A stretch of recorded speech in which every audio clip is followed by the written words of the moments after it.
ఓం నమ శివాయ. అందరికీ నమస్కారం అండి. ఈరోజు ఈ వీడియో ద్వారా మీన రాశి వారి యొక్క జాతక ఫలితాల గురించి వివరంగా తెలుసుకుందాం. వీరి యొక్క జీవితానికి సంబంధించినటువంటి ప్రధానమైనటువంటి అంశాలు ఏమిటి, అదేవిధంగా జూలై 23వ తేదీ గురువారం రోజున మీ జీవితంలో జరగబోయేటువంటి ఆసక్తికరమైనటువంటి కొన్ని సంఘటనల గురించి అయితే తప్పకుండా ఈ వీడియోలో అయితే తెలుసుకుందామండి. కాబట్టి ఎక్కడ కూడా స్కిప్ చేయకుండా పూర్తిగా వినండి, అర్థమవుతుందన్నమాట. మరి ఒక్కసారిగా ఈ రోజున రాత్రి 9:30 అవ్వకముందే మీరు బాగా ఎక్కువగా ఇష్టపడినటువంటి ఒక ప్రాణమైనటువంటి ఒక బంధాన్ని మీరే దూరం చేసుకోబోతున్నారు. మరి ఆ యొక్క బంధము అంతా కూడాను తగ్గిపోవడానికి, మీ నుండి దూరం కావడానికి కారణం ఏమిటో తెలిస్తే మీరైతే నిజంగా ఆశ్చర్యపోక తప్పదు. అసలు ఈ రోజున రాత్రి 9:30 లోపు ఏం జరగబోతుంది, మరి అంతటి బలమైనటువంటి బంధంలో ఎందుకు ఈ విధమైనటువంటి అంటే తెలియనటువంటి మీ యొక్క బంధానికి తెలియనటువంటి నరదృష్టి, అలాగే మీరు ఎందుకు అలా భద్రశత్రువులుగా మారి విడిపోయేటంత డెసిషన్ అని తీసుకోవడానికి కలిగినటువంటి కారణం ఏమిటి అనేది పూర్తిగా తెలుసుకునే ప్రయత్నం చేద్దామండి. ప్రతి ఒక్కరి జీవితంలో ఎన్నెన్నో సమస్యలు, ఎన్నెన్నో ఇబ్బందులు, ఇటువంటి సమస్యలతో బాధపడుతూ ఎక్కడెక్కడ జ్యోతిష్యం చెప్పించుకొని నిరాశ చెందినటువంటి వ్యక్తులైతే చాలామంది ఉండుంటారు కదండి. మరి ఇటువంటి వారి అందరికీ కూడా శ్రీ కంచికామాక్షి అమ్మవారి యొక్క దివ్య ఆశీస్సులతో జ్యోతిష్యం చెప్పబడినండి గురువు గారు సహదేవుడు. మనం ఉన్న చోటనే ఉన్నట్టుండి మన యొక్క గురువు గారిని అయితే ఒక చిన్న ఫోన్ కాల్ ద్వారానే కాంటాక్ట్ అవ్వచ్చండి. మన గురువుగారి యొక్క కాంటాక్ట్ నెంబర్ వచ్చేసి 7989049788. అది మీకు ఏ విధమైనటువంటి సమస్య అయినా కావచ్చు, కుటుంబం, వ్యాపారం, కోర్టు, విదేశీ ప్రయాణం, ఆరోగ్యం, రాజకీయం, సంతానం, ప్రేమ, పెళ్లి మొదలగు ఎటువంటి గుప్త సమస్యలకైనా మనకు గురువుగారిచే మంచి పరిష్కారం అయితే వితిన్ డేలోనే మీకైతే లభిస్తుందండి. మనకు గురువుగారు వశీకరణం చేయడంలో కూడా ఒక ప్రత్యేకమైన అనుభవం కలిగినటువంటి వ్యక్తులని చెప్పాలి. కాబట్టి నమ్మకంతో ఒక్కసారి ప్రయత్నించండి. ఖచ్చితంగా మీకు ఉన్నటువంటి సమస్యల వల్ల నుండి అయితే బయటపడగలుగుతారు. ఇక ముఖ్యంగా వివరాల్లోకి వస్తే కనుక మీన రాశి అనేది రాశిలోని 12వ రాశి. పూర్వభద్ర నక్షత్రం 4వ పాదం, ఉత్తరభద్ర నక్షత్రం 1, 2, 3, 4 పాదాలు, రేవతి నక్షత్రం 1, 2, 3, 4 పాదాల్లో జన్మించిన వ్యక్తులు ఈ యొక్క మీనరాశి పరిధిలోకి వస్తారు. ఈ యొక్క మీనరాశి వారికి అధిపతి గురువు. ముఖ్యంగా చెప్పాలి అంటేనండి, మీరు ఎవరినైనా కానీ ప్రేమిస్తే కానీ, లేదంటే ఒక బంధాన్ని నమ్మితే మీ యొక్క సర్వస్వాన్ని కూడా దారపోస్తారన్నమాట. పైకి మీరు ఎంత గంభీరంగా కనిపించినా లోపల మాత్రం అంటే పంతాల కోసం కాకుండా ఎంతకైనా కానీ తెగిస్తారన్నమాట. పంతాలు ఎప్పుడూ కూడాను మీరు పట్టించుకోరు. కానీ మీలో ఉన్నటువంటి గొప్ప గుణం ఏమిటి అంటే, ఎదుటివారు మీకు కొంచెం మిమ్మల్ని చూస్తుంటే మీలో ఉన్నటువంటి అసమర్థత, తెలియనటువంటి ఒక బాధ ఈజీగా కనిపెట్టేస్తారనమాట. అదే మీ యొక్క అమాయకత్వం. మీరు అందరినీ కూడాను మీలాగే మంచివారు అని చెప్పేసి అనుకుంటూ ఉంటారు. గతంలో ఎన్నిసార్లు మీరు మోసపోయినప్పటికీ కూడాను అందరినీ కూడాను నా వాళ్ళే అని చెప్పేసి నమ్ముతూ ఉంటారు. ఎవరినైనా కానీ చాలా గుడ్డిగా నమ్మేస్తూ ఉంటారు. సరిగ్గా ఆ యొక్క నమ్మకమే ఇప్పుడు మీ యొక్క పాలిట శాపంగా మారింది. మరి మీరు ఎవరినైతే ప్రాణంగా ఇచ్చేసి మీ యొక్క ప్రాణాన్ని తీసేంత పని చేస్తే చేసుకున్నారన్నమాట. ముఖ్యంగా ఈ యొక్క బంధం ఒక్క రోజులో దూరం కావడం లేదు. గత కొన్ని నెలలుగా, సంవత్సరాలుగా ఈ యొక్క బంధంలో ఒక చిన్న పొరపాట్లు వస్తూనే ఉన్నాయి. తరచూ మీరు కూడాను గమనిస్తూనే ఉన్నప్పటికీ కూడాను ఆ యొక్క బంధాన్ని మీరు దూరం చేసుకోవడం ఇష్టం లేక కొంచెం మీరే సర్దుకుంటూ వస్తున్నారు. అయితే ఆ యొక్క సర్దుబాటు చేసుకుంటూ వస్తున్నప్పటికీ కూడాను ఈ రోజున ఒక రోజు ఆ యొక్క బంధము అనేది తెలుసుకుంటారు అనేసి, ఏదో ఒక రోజు తెలుసుకోగలుగుతారు, ఆయన యొక్క ప్రేమను అర్థం చేసుకుంటారు అనేటువంటి భావనతో మిమ్మల్ని మీరుగా చాలా తగ్గించుకుంటూ, మీ యొక్క విలువను కూడా తగ్గించుకుంటూ, మీ యొక్క ప్రతి ఒక్క అంటే మీ గురించి తెలిసినటువంటి వాళ్లకు కూడాను, ఎవరికి కూడాను మీ గురించి కానీ, లేదంటే ఇంట్లో కుటుంబ సభ్యులు కానీ ఎవరికి కూడా చెప్పకుండా మీ యొక్క మనసులో మీరే నలిగిపోతూ వస్తున్నారన్నమాట. అంతా కూడా బాగుంటుందిలే అని చెప్పేసి మీరే ఆశించారు. కానీ అవతల వ్యక్తి మనసులో మీ పైన ఉన్నటువంటి ద్వేషము, స్వార్థము క్రమంగా ఎక్కువైపోయింది. మీరు మౌనంగా ఉన్న కొద్దీ అంటే వారు మౌనంగా ఉన్నప్పటికీ కూడాను వారు మిమ్మల్ని ఎక్కువగా చులకనగా చూడడం మొదలు పెడుతున్నారు. అయితే రేపటి రోజున, గురువారం రోజున పరాకాష్ఠ జరగబోతుంది అని కూడా చెప్పుకోవాలి. ఎలాగంటే ఈ రోజున షాకింగ్ క్లైమాక్స్ ఏదైతే ఉంటుందో ఇప్పుడు మనం పూర్తిగా తెలుసుకుందామండి. అయితే ఈ రోజు రాత్రి 9:30 లోపు ఈ యొక్క బంధం ఏ విధంగా మీ నుండి దూరం అవుతుంది అంటే, ఇది అంతా కూడాను మీరు ఊహించినట్టు ఒక ట్విస్ట్ అనమాట. మీకు అత్యంత ఆప్త మిత్రులుగా ఎవరైనా కానివ్వండి, మీకు బాగా తెలిసినటువంటి స్నేహితురాలు, మీకు ఇన్నాళ్ళు కూడా ఆదరిస్తున్నటువంటి ఒక ప్రేమ బంధం కావచ్చు. మరి ఈ రోజున 9:30 లోపు ఈ యొక్క నిజాన్ని అయితే మీరైతే ఖచ్చితంగా తెలుసుకోబోతున్నారు. ఆ వ్యక్తి కేవలం ఇన్ని రోజులు మిమ్మల్ని వాడుకుంటారని, లేదంటే మీ వెనుక గోతులు తవ్వుతున్నారని సాక్ష్యాలతో సహా మీకైతే పూర్తిగా అర్థమవుతుంది. వివరంగా చెప్పాలి అంటే ఆ సమయంలో ఒక ఫోన్ కాల్ కానీ, లేదంటే ఒకరి ద్వారా తెలిసినటువంటి విషయం వల్ల కూడాను మీ మధ్య మాటల యుద్ధము అలా జరుగుతూ ఉంటుందన్నమాట. ఆ యొక్క వాదన ఎంతగా ఎక్కువైపోతుంది అంటే, ఇకపై మీ యొక్క ముఖం కూడా నాకు చూపించవద్దు అని చెప్పేసి ఒకరికొకరు అనుకొని ఆ యొక్క బంధానికి శాశ్వతంగా స్వస్తి పలికే విధంగా ఉండబోతుంది. మరి ఈ యొక్క సమయం తర్వాత అంటే మీ జీవితంలో ఇది ఒక అంతా కూడా చేదు జ్ఞాపకంగా మీకైతే మిగులుతుంది. ఎందుకంటే మీరు ఇన్ని రోజులుగా కూడాను భరిస్తూ వచ్చారు. ఈ రోజున కాకపోతే మరొక రోజైనా వారిలో మార్పు అనేది వస్తుంది అని చెప్పేసి మీరైతే బలంగా నమ్మారు. కానీ మీ యొక్క కృషికి మీరు ఇన్ని రోజులు పడినటువంటి ఓర్పుకు వారు ఇచ్చినటువంటి విలువ ఏమాత్రము కూడా లేదు.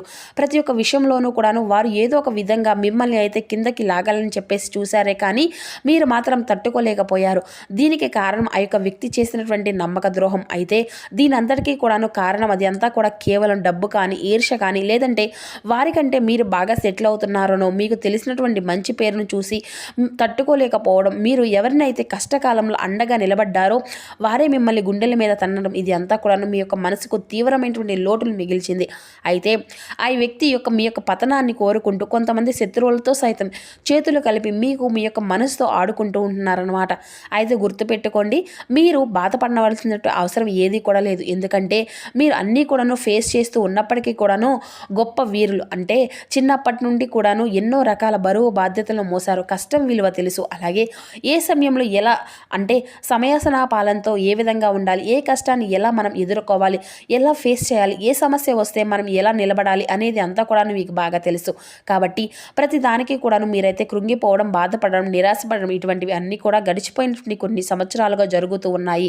కాబట్టి మీరేమీ కూడాను దేనికి కూడాను బాధపడవద్దు, భయపడరు. అయితే మీరు అత్యంత ప్రియమైనటువంటి బంధువులు అంటే చాలా ఎక్కువగా మీ చుట్టూ ఉన్నాయని చెప్పేసి తెలుసుకోలేకపోతున్నారు. గుడ్డిగా కొంతమంది వ్యక్తులను నమ్మేసి అదే నిజమైనటువంటి బంధము అని చెప్పేసి తెలుసుకోలేక వారి నా అని చెప్పేసి బాగా ఎక్కువగా వారిపై తెలియనటువంటి ఒక నమ్మకాన్ని కలిగి ఉండడం వల్ల కూడాను ఈ రోజున కొన్ని ఎదురు దెబ్బలు ఫేస్ చేస్తున్నారనమాట. కాబట్టి ఇకనైనా గుర్తుపెట్టుకోండి, మీరు మానసికంగా చాలా స్ట్రాంగ్గా ఉంటారండి. ఒంటరితనాన్ని అనుభవిస్తున్నప్పటికీ కూడాను నిజం చెప్పాలి అంటే ఒంటరితనమే చాలా గొప్ప విషయము. ఒంటరిగా ఉంటే ఏ బాధలు కూడా ఉండవు, మనల్ని ఎవరు కూడా ఏది కూడా చేయలేవు. అయితే మిమ్మల్ని కదిలించేటువంటి లాభ నష్టాలు ఏంటంటే ఈ రోజున విషాన్ని కడుపులో ఉంచుకోవడం కంటే కూడాను బయటకు కక్కేయడమే మేలు కదా. మరి ఆ యొక్క బంధము అనేది దూరం కావడం వల్ల కూడాను మీకు పెద్దగా నష్టం అయితే ఏది కూడా లేదు. మీకు అంతా కూడాను అపకారమే జరుగుతుంది. భగవంతుడు మీకు అపకారమే చేశాడు. మరి ఆ యొక్క బంధాన్ని దూరం చేసుకోవడం అనేది కూడాను ఈ రోజున మీకు కొంచెం బాధగా అనిపించినప్పటికీ కూడాను కృంగిపోకుండా బలంగా నిలబడండి. అలాగే ఈ రోజున మీరు తప్పకుండా శ్రీమన్నారాయణుల వారి యొక్క ఆరాధన అనేది చేసుకోండి. ముఖ్యంగా ఈ రోజున తప్పకుండా శ్రీహరి నామస్మరణ ఓం నమో భగవతే వాసుదేవాయ నమః అనేటువంటి మంత్రాన్ని అయితే జపించండి. ఇక అలాగే దగ్గరలో ఉన్నటువంటి స్వామివారిని అయితే దర్శించుకోవడానికి ప్రయత్నించండి. ఏ రూపమైనా కానీ పర్వాలేదండి, దగ్గరలో ఉన్నటువంటి ఆలయాన్ని అయితే సందర్శించండి. మీ మనసులోనే ఓం నమో భగవతే వాసుదేవాయ నమః అనేటువంటి ఈ యొక్క పంచాక్షరి మంత్రాన్ని జపించండి. మీ యొక్క మనసు అనేది చాలా ప్రశాంతంగా ఉంటుంది. అంతేకాకుండా ఈరోజు మీరు అంటే ఎవరితో కూడా గొడవలు అనేవి పెట్టుకోకండి. ఒంటరిగా ఉండే పాత విషయాలను కూడా తలుచుకోకండి. మీకు బాగా నచ్చినటువంటి ఏదైనా కానీ ప్రదేశానికి వెళ్ళడం కానీ, లేదంటే సంగీతం వినడం కానీ, లేదంటే ఎవరితో అయినా కానీ మీకు బాగా నచ్చినటువంటి వ్యక్తులతో కాసేపు టైం స్పెండ్ చేయడం కానీ, ఇటువంటివన్నీ కూడా చేయడం వల్ల ఆ యొక్క వ్యక్తులను క్షమించి విడిచిపెట్టడం, పగ అనేది పెంచుకోకుండా పగ అనేది మిమ్మల్ని మరింత ఎక్కువగా కృంగతీస్తుంది. కాబట్టి ఆ యొక్క బంధము అనేది నీ నుండి దూరం అయింది. అది అంతా కూడాను కేవలం దైవ సంకల్పం. కాబట్టి మీ యొక్క మంచితనానికి కూడా ఒక హద్దు అనేది ఉంటుంది కదా. భగవంతుడు మిమ్మల్ని రక్షించాడు అని చెప్పేసి గుర్తుపెట్టుకోండి. గడిచినటువంటి కాలం అయితే మరలా రాదు కదా. వెళ్ళిపోయినటువంటి మనుషులు కూడా మన యొక్క జీవితంలోకి రానవసరం అంటే అవసరమే లేదు. కాబట్టి ఈ యొక్క పరిణామం అంతా కూడాను మీ కళ్ళు తెరిపించడానికి భగవంతుడితో పాటుగా ప్రకృతి చేస్తున్నటువంటి ఒక ప్రయత్నం. కాబట్టి ఈ యొక్క ప్రయత్నాన్ని మీరు కూడాను స్వాగతించండి. ఒక కొత్త ఉదయము అనేది తర్వాత మీ లైఫ్లో స్టార్ట్ అవుతుందన్నమాట. దానికోసం మీరు వేచి ఉండండి. అంతేకాదు ఈ రోజున కొంచెం అప్రమత్తంగా కూడా ఉండండి. బయటకు వెళ్ళడానికి కొంచెం అంటే ఏదైనా కానీ మీకు బాగా నచ్చినటువంటి ప్లేస్లకు, అలాగే బయటకు వెళ్తే కాసేపు ప్రకృతిలో గడపడానికి సమయాన్ని కేటాయించండి. నూతన వ్యక్తుల యొక్క పరిచయాలు ఏర్పడవచ్చు. కొంచెం జాగ్రత్తగా ఉండడం అయితే చాలా మంచిది. ఇక ఈ రోజున అంతేకాదండి, ఈ రోజున మీరు బయటకు వెళ్లే ముందు కూడా కొంచెం ఏదైనా కానీ తెలియనటువంటి వ్యక్తులతో మీకు సంబంధించిన విషయాల్లో మ్యాటర్స్ ఏది కూడా షేర్ చేసుకోకండి. అలాగే ఇంకా చెప్పాలి అంటే ఈ రోజున మీరు తప్పకుండా శ్రీ మహావిష్ణువు యొక్క ఆరాధన చేయడం వల్ల మీలో తెలియనటువంటి ధైర్యం అనేది ఏర్పడుతుంది. అలాగే మీ యొక్క మనసుకు కూడా ఎంతో ఊరటను ఇచ్చే విధంగా భగవంతుని యొక్క అనుగ్రహం మీకు తప్పకుండా కలుగుతుంది. అలాగే ఈ రోజున మీరు ప్రయాణించవలసినటువంటి దిక్కు బాగా కలిసి వచ్చేటువంటి దిక్కు వచ్చేసి తూర్పు దిక్కు అనేది మీకు విశేషంగా ఉంటుందండి. అలాగే అదృష్టపు రంగులు వచ్చేసి తెలుపు, గులాబీ, ఆరెంజ్. ఈ రంగులు మీకు చాలా అదృష్టాన్ని సాధారణంగా అనిపించినప్పటికీ రంగులతో ఉన్నటువంటి దుస్తులతో మీరు బయటకు వెళ్ళడం వల్ల కూడాను మీ యొక్క పనులన్నీ కూడా అనుకూలంగా జరిగినట్లుగా మీ యొక్క మనసుకైతే అనిపిస్తుంది. ఇక అలాగే ఈ రోజున తప్పకుండా సాయంత్రం నువ్వుల నూనెతో శ్రీ మహావిష్ణువు ముందైతే దీపాన్ని వెలిగించనండి.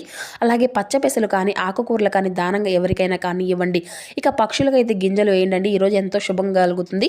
ఇక అనవసరం అంటే అవసరం లేనటువంటి ఖర్చులను అయితే ఈ రోజున పూర్తిగా తగ్గించుకోవడం అయితే చాలా మంచిది. ఇక ఈ రోజున ఎవరికైనా కానీ పేదవారికి ఒకరికైనా కానీ సహాయం చేయడం వల్ల కూడా కొండంత ఫలితం అనేది మీకైతే తప్పకుండా వస్తుందండి. అలాగే ఈ రోజున శుభ సమయం వచ్చేసి 9:30 నుండి 10:30 వరకు మీ యొక్క జీవితంలో ఈ రోజున యొక్క శుభ సమయం అనేది చెప్పుకోవచ్చు. ఇక ఆరోగ్య విషయంలో కూడా కొంచెం జాగ్రత్తగా ఉండనండి. దీర్ఘకాలమైనటువంటి అనారోగ్య సమస్యలు మిమ్మల్ని బాధ పెట్టవచ్చు. కాబట్టి కొంచెం ఆరోగ్య విషయంలో కూడా తగినటువంటి జాగ్రత్త అవసరం అండి. నీరు ఎక్కువగా తీసుకోవడం, విశ్రాంతి తీసుకోవడం అనేది కూడా చాలా మంచిది. అంతేకాదు ఈ రోజున తొందరపాటు నిర్ణయాలు అసలు ఎంచుకోకండి. పని విషయాల్లో కూడా కొంచెం జాగ్రత్త. ఏదైనా కానీ నిర్ణయాలు తీసుకుంటే లాభం అనేది కూడా మిమ్మల్ని అయితే వరిస్తుంది. అది అంతా కూడాను చిన్న అవకాశం అయినా కానీ ఒక పెద్ద అవకాశంగా కానీ తొందరపాటు నిర్ణయాలు అనేవి తీసుకోకండి. ఇక ఏదైనా కానీ కుటుంబ సభ్యులతో చిన్న చిన్న అపార్థాలు రావచ్చు. కాబట్టి మాటల్లో కొంచెం శాంతంగా ఉండడం అయితే మంచిది. ఇక ఏదైనా కానీ తొందరపడి మనం ఏదైనా కానీ ఒక మాట అనడం వల్ల కూడా ఎదుటి వ్యక్తుల యొక్క మనసు అనేది విరిగిపోవడానికి సిద్ధంగా ఉంటుంది. కాబట్టి మనం తొందరపడి ఏ ఒక్క మాట కూడా మాట్లాడకండి. శాంతంగా కుటుంబ సభ్యులతో మాట్లాడండి.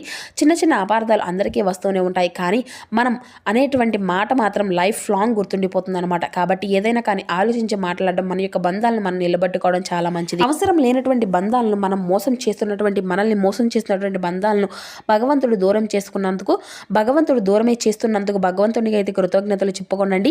ఈ విధంగా అయితే ఈ రోజున మీరు కొంచెం కష్టంగా అనిపించినప్పటికీ కూడాను సాయంత్రం కల్లా అంటే మీరు నిద్రించే సమయానికి మీ యొక్క మనసుకు కూడా చాలా ప్రశాంతంగా అనిపిస్తుంది అనమాట. మరి చూస్తున్నారు కదండి, రేపటి రోజున మీ యొక్క జీవితం జరగబెటువంటి పూర్తి అంశాలని మీ యొక్క జీవితంపై ఏ విధంగా ప్రభావితం చేయబోతున్నాయి, మీకు ఏ దేవతారాధన మీకు శుభప్రదంగా ఉండబోతుంది, ఏ నియమాలు మీరు పాటించాలి, తీసుకోవాల్సినటువంటి జాగ్రత్తలు ఏంటి, ఇటువంటి పూర్తి అంశాలన్నీ కూడా ఇప్పుడు ఈ వీడియో ద్వారా మీకు వివరంగా అర్థమైంది అనేసి అనుకుంటున్నాము. సో మా వీడియో మీకు నచ్చింది అనుకుంటున్నాము. నచ్చితే ఒక చిన్న లైక్ చేసి సపోర్ట్ చేయండి friends. Thank you for watching.